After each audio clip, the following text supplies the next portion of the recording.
저는 재개발 재건축만 6개 이상 사고 팔았습니다.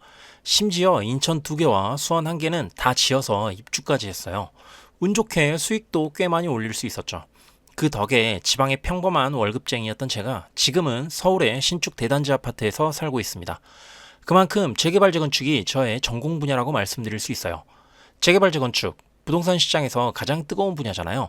제가 처음 재개발 재건축 공부할 땐 무작정 두꺼운 책부터 읽으며 씨름했습니다. 그런데 복잡한 절차나 용어를 무작정 외운다고 해서 이해할 수 있는 영역이 아니더라고요.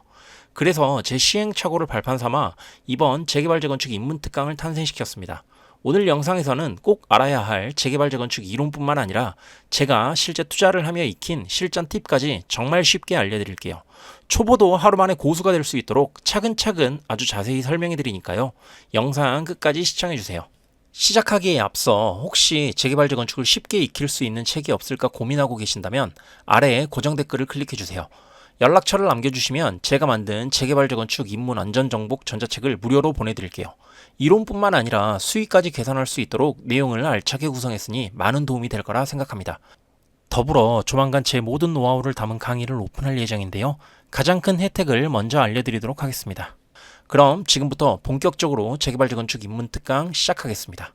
가장 먼저 알아야 할 것은 재개발 재건축의 절차입니다. 재개발 재건축 절차는 굉장히 오래 걸리고 복잡합니다. 화면에 보이는 것처럼 여러 단계를 걸치죠. 가장 먼저 재개발은 뭐고 재건축은 무엇일까요? 헌 집을 허물고 새로운 아파트를 짓는다는 개념은 똑같습니다. 기존의 정비 기반 시설 노후도에 따라 재개발과 재건축을 나누는데요. 이론으로는 좀 어려운데 쉽게 말하면 단독주택이나 빌라 같은 걸 허물고 짓는 게 재개발이고요. 기존의 오래된 아파트를 허물고 새로운 아파트를 다시 지으면 재건축이라고 생각하면 됩니다. 재개발과 재건축 절차에서 유일한 차이는 안전진단입니다. 재건축은 안전진단을 가장 먼저 거친 후에 진행하게 되고요. 재개발은 안전진단을 하지 않습니다. 이 외에 다른 절차는 모두 같아요. 요즘은 재개발 재건축 진행 초기의 구역에 투자를 많이 해서 정비구역 지정 전후의 절차에도 관심이 많더라고요. 그렇지만 저는 정말 중요한 것만 추려서 쉽고 간단하게 설명드릴게요. 많은 절차 중에 일단 조합 설립인가, 사업 시행인가, 관리처분 인가만 기억해 주세요. 인가를 받기가 어려워서이기도 하고 이 세 단계를 거칠 때마다 중요한 사항이 진행되기 때문입니다. 저는 개인적으로 가장 중요한 절차를 관리처분 인가라고 생각합니다. 이 단계에서 투자 수익을 결정하는 비례율과 조합원 분양가를 어느 정도 정확히 알 수 있기 때문이죠. 거기다 관리처분 인가 이후에는 이주비 철거를 하므로 거의 막바지 단계로 생각합니다.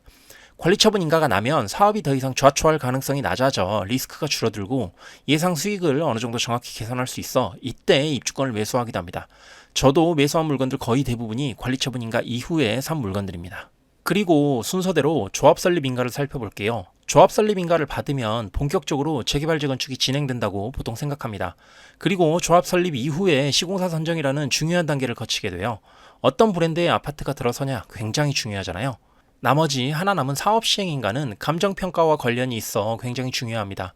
사업시행인가가 나면 감정평가를 하게 됩니다. 조합원들이 가장 민감하게 받아들이는 감정평가 금액을 알려주므로 정말 핵심적인 과정이 아닐 수 없죠. 거기에다가 감평이 나온 이후 조합원 분양 신청을 합니다. 평형 신청은 정말 신중하게 해야만 해요. 이후 실거주를 할 평형대를 고르는 의미도 있지만 투자 수익도 크게 달라질 수가 있기 때문이죠. 그래서 사업시행인가는 꼭 살펴봐야 하는 중요한 단계입니다. 이처럼 많은 절차 중에 인가만 기억해도 저는 충분하다고 생각해요. 이어서 절차와 함께 많이 어려워하는 재개발 재건축 용어에 대해 설명해 볼게요. 가장 먼저 첫 번째 용어는 감정평가액, 줄여서 감평입니다. 공식적인 용어는 종전자산평가액이라고 하는데 일반적으로 줄여서 감정평가, 감평이라고 더 많이 불러요. 감평은 내가 기존에 가지고 있는 물건의 가격을 의미합니다. 예를 들어 내가 재개발 구역에 빌라를 가지고 있어요. 그 빌라를 평가해서 금액을 매기는 거죠. 물건의 크기나 가격이 모두 다른 것처럼 감평 금액도 물건마다 모두 다릅니다. 이 영상에서는 뒤에 설명할 개념 때문에 내가 가지고 있는 빌라의 감평 금액을 1억이라고 가정해 보겠습니다. 두 번째는 비례율입니다. 비례율은 공식이 있어요. 그런데 이걸 외우거나 할 필요가 없고요. 이해만 하고 있으면 됩니다. 비례율은 쉽게 설명해서 재개발 재건축 조합이 얼마나 사업을 잘 했냐는 따지는 겁니다. 예를 들어 일반 분양을 높은 가격으로 잘 해서 수입이 많으면 비례율이 높아지고요. 공사비가 계속 늘어나거나 사업기간이 길어져서 이자가 늘어나면 지출이 많아지게 되므로 비례율이 낮아집니다. 쉽게 얘기해서 흑자를 보면 비례율이 높아지고 적자를 보면 비례율이 낮아지는 거죠. 보통 비례율은 100% 선에서 정해집니다. 100%라는 것은 수입과 지출이 같다는 의미로 돈이 남아서 조합원에게 더 돌아갈 환급금도 없고요. 추가 분담금도 나오지 않는다는 의미입니다. 비례율은 보통 관리처분 계획을 할 때 알 수 있고 바로 뒤에 설명할 권리가액을 산정하는 기준이 됩니다. 세 번째 용어는 권리가액입니다. 권리가액은 방금 전 설명한 감정평가 금액의 비례율을 곱한 가격입니다. 쉽게 설명하면 용어 그대로 조합원의 권리가 되는 금액이에요. 권리가액은 분담금과 관련이 있습니다. 우리가 나중에 입주할 때 조합원 분양가에서 권리가액을 뺀 금액을 분담금이라 하고 그걸 납부한 후에 입주하게 됩니다. 권리가액은 간편금액이 크면 당연히 많아지겠죠? 그리고 비례율에 따라 권리가액이 많아지거나 적어질 수 있습니다. 예를 한번 들어볼게요. 아까 감정평가 금액이 1억이라고 했죠? 만약 비례율이 100%면 권리가액은 그대로 1억입니다. 그런데 만약 비례율이 50%면 권리가액이 5천만 원으로 줄어들게 돼요. 비례율이 150%가 되면요. 권리가액이 1억 5천만 원으로 늘어나게 됩니다. 이처럼 권리가액은 감정평가 금액과 비례율에 따라 달라질 수 있습니다. 다음은 조합원 분양가입니다. 재개발 재건축에서 조합원들에게 먼저 분양을 한 후에 남는 물량을 일반 분양을 하게 됩니다. 일반적으로 사람들은 청약을 통해 분양을 받게 되죠. 그때 우리가 보는 가격이 일반 분양가입니다. 조합원 분양가는 보통 일반 분양가보다 조금 저렴한 편이에요. 사업 시행인가 즈음에 대략적인 조합원 분양가를 알 수 있습니다. 다음으로 설명할 용어는 분담금입니다.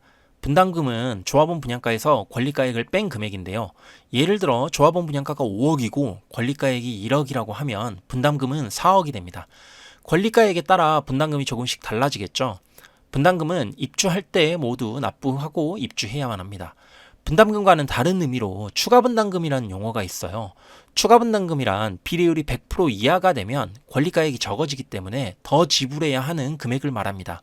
위에서 이야기한 비례율은 사실 예상 비례율이에요.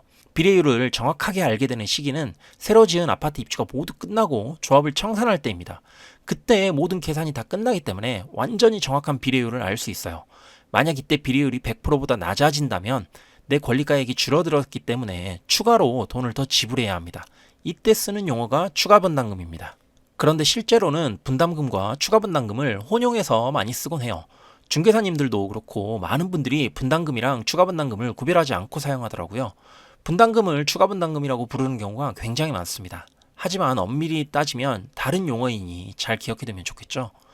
분담금과 추가분담금은 조금 헷갈릴 수 있지만 재개발 재건축 용어에 대해 조금만 이해한다면 그리 어렵지 않은 개념입니다.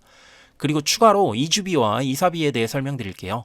재개발 재건축 구역에서 관리처분 인가가 끝나면 이주와 철거를 하게 됩니다. 이때는 집을 부수기 때문에 살 곳이 없잖아요. 그래서 집을 짓는 동안 다른 데서 살다 오라고 돈을 빌려주게 됩니다. 이게 바로 이주비예요. 엄밀히 따지면 이주비 대출이죠. 이주비 대출은 간편금액의 60% 혹은 50% 이런 식으로 간편금액 대비 비율로 빌려줍니다.